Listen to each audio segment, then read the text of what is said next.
অনেকেরই প্রশ্ন, তুমি কেন ভিডিও বানাচ্ছ না, তুমি কেন ভিডিও দিচ্ছ না, ইউটিউব ফেসবুকে তোমার কোনো ভিডিও আসছে না। সো হ্যালো এভরিওয়ান, আমি সোমা। আর তোমাদের সামনে একটা ছোট্ট ভিডিও আজকে আমি প্রেজেন্ট করছি। আর এই ভিডিওটার ক্লিপ নেওয়া ছিল প্রায় 1 মাস আগে। আর 1 মাস পরে কিন্তু আজকে তোমাদের সামনে আমি প্রেজেন্ট করব যে কেন আমি ভিডিও দিচ্ছিলাম না। তো জানতে হলে কিন্তু পুরো ফুল ভিডিওটা কিন্তু তোমাদেরকে দেখতে হবে। তো যাই হোক, 6 মিনিটের ভিডিওয়ে যতটুকু সম্ভব তোমাদের সঙ্গে ততটুকুই আমি শেয়ার করব। তো এখন আমি সকালবেলা ফাইনালি কিন্তু রেডি হয়ে বেরিয়ে গেছি অফিসের উদ্দেশ্যে। তো অফিসে যাওয়ার পরে সেটা তোমাদের সঙ্গে শেয়ার করলাম না। সারাটা দিন যেমনভাবে কেটেছে তারপরে কিন্তু বিকেল 4টেয় আমরা একদম ফুল রেডি হয়ে বেরিয়ে পড়েছি। হ্যাঁ, কোথায় যাচ্ছি সেটা অবশ্যই জানতে পারবে। তো তার আগে তোমরা জেনে নাও যে আমি কেন ভিডিও দিচ্ছিলাম না। হ্যাঁ, এটাই আমার লাস্ট ভিডিও শ্যুট করা ছিল গত 1 মাস আগে। এই ভিডিওটা শ্যুট করার পরে কিন্তু একদমই আমি ভেঙে পড়েছিলাম। তারপরে কিন্তু আমার মন মানসিকতা একদমই ভেঙে পড়েছে। তো তোমরা কিন্তু অনেকেই জানো যে আমার মাইন্ডটা ঠিক ছিল না, আমি কেন গুজরাটে এসেছি। যারা আমার ব্লগ দেখো তারা কিন্তু অবশ্যই জানো যে আমি খুব রাগ, খুব কষ্ট, খুব অভিমান করে আমি কিন্তু বাড়ি থেকে চলে এসেছি এতটা দূরে। তো আজ তোমাদেরকে একটা খুব সত্যি কথা বলতে চাই যে আমি ব্লগ কেন করছিলাম না। হ্যাঁ, ব্লগ কেন করছিলাম না সেটা হচ্ছে তোমরা আজকে জানতে পারবে। তো তার আগে দেখো যে এত সুন্দর একটা অপরূপ দৃশ্য, সেটা তোমাদের সঙ্গে শেয়ার না করে কিন্তু আমি থাকতে পারলাম না। যেহেতু এখন বিকেলের টাইম, আর বিকেলের টাইমে কিন্তু এই দৃশ্যটা দেখতে ভীষণ ভালো লাগে। তারপরে চলে আসলাম না কিছু সবজি নিতে, সবজি নিয়ে যাতে আমরা রাত্রেবেলা একদম ইচ্ছা করে ভুঁড়ি ভোজন করতে পারি। তো এখানে আমরা যেতে যেতে অনেকটাই রাত হয়ে গেছে। আর রাতের ক্লিপটা কিন্তু অসাধারণ ছিল। তোমরা হয়তো পুরোটা দেখতে পারছো না, কিন্তু খালি চোখে দেখলে কিন্তু সত্যি অপরূপ সুন্দর, ভিডিওতে অতটাই আসে না। তো তার আগে বলে রাখি যে আজ কিন্তু আমরা যাচ্ছি গুজরাটের একটা সিনেমা হলে, যেখানে আমরা মুভি দেখতে যাচ্ছি। তো হ্যাঁ, অনেক দিন পর যে আমরা মুভি দেখতে যাচ্ছি, তো সেটা তোমরা কিন্তু দেখতেই পারবে। আর এটা কিন্তু একদম নতুন মুভি। আর সবথেকে বড় কথা যে আমি মুভিটার নামটাই ভুলে গেছি, যার জন্য তোমাদের সঙ্গে বলতে পারলাম না। চলো আজকে রাস্তার উপরে যে বাজারঘাটগুলো আছে সবটাই তোমাদের সঙ্গে শেয়ার করলাম। তারপরে কিন্তু ফাইনালি চলে আসলাম আমরা সিনেমা হলে। আর সিনেমা হলটা কিন্তু দারুণ সাজানো আছে।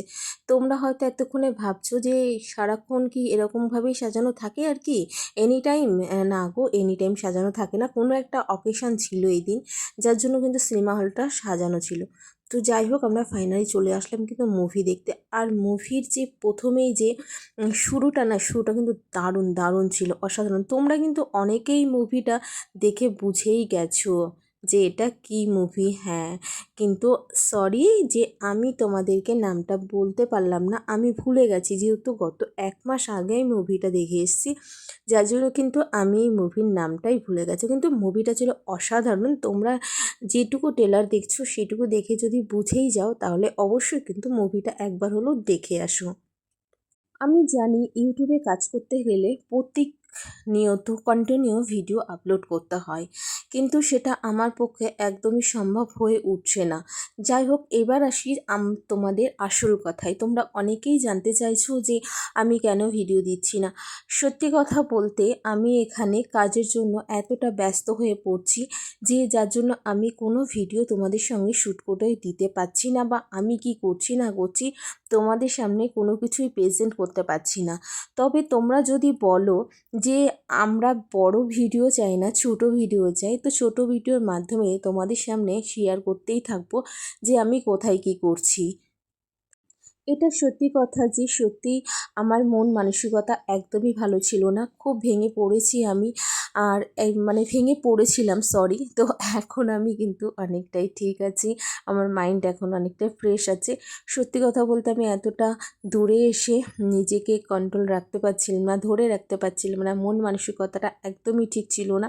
তো সে কারণে কিন্তু আমি আর তোমাদের সামনে কোনো ব্লগ শেয়ার করতে পারছিলাম না, এটাই হচ্ছে আসল কথা। তো তারপরে যাই হোক, মানে গুজরাটে এসেই প্রথম কিন্তু রেস্টুরেন্টে খাওয়ার আমার একটা অভিজ্ঞতা। তো আমরা চলে আসলাম রেস্টুরেন্ট, আর সবথেকে বড় কথা কী জানো তো, আমি এখন যে রেস্টুরেন্টে বসে আছি, এখানকারই যে অনার সেও কিন্তু একটা ইউটিউবার, আর তার কিন্তু অনেক মিলিয়ন মিলিয়ন ভিউ হয়। তো আমার খুব ইচ্ছা ছিল তার সঙ্গে একবার দেখা করার। সে কিন্তু আমার পাশেই দাঁড়িয়েছিল, কিন্তু আমার সঙ্গে প্রচুর মানুষ ছিল, আর ওরা বলছিল যে না, হয়তো দেখা করবে না। আর প্রথম কথা, আমি ওদের ভাষা বুঝি না, আর কথা বুঝি না, বা আমার কথা বুঝবে কি না সেটাও ঠিক নেই। তো সেটার জন্য কিন্তু আমি আর ওনার সঙ্গে মিট করিনি, তবে দূর থেকে ওনাকে দেখলাম। আর গুজরাটের যেহেতু ইউটিউবার, আর সেটা তো নিশ্চয়ই আমাদের বাঙালিরা তো কেউ দেখবে না, না? তো সেটার জন্য কিন্তু ওনাকে সবাই নাও চিনতে পারে। তো চলো, অনেকটাই আশায় ছিলাম যে ওনার সঙ্গে কমসে কম একটা সেলফি তোলার, কিন্তু সেটাও কিন্তু হলো না। তো তারপরে আমরা শুরু করে দিলাম খাওয়া দাওয়া। আর খাওয়া দাওয়াটা এখানে কিন্তু কোনো চিকেন মাটন বা এইসব কিছুই নেই, এখানে অনলি ভেজ। তো রাতের বেলা এই খাবারটা খেয়ে তোমাদের সঙ্গে কী বলবো, আমার যে কী প্রবলেম হয়েছিল সেটা শুধুমাত্র আমিই জানি।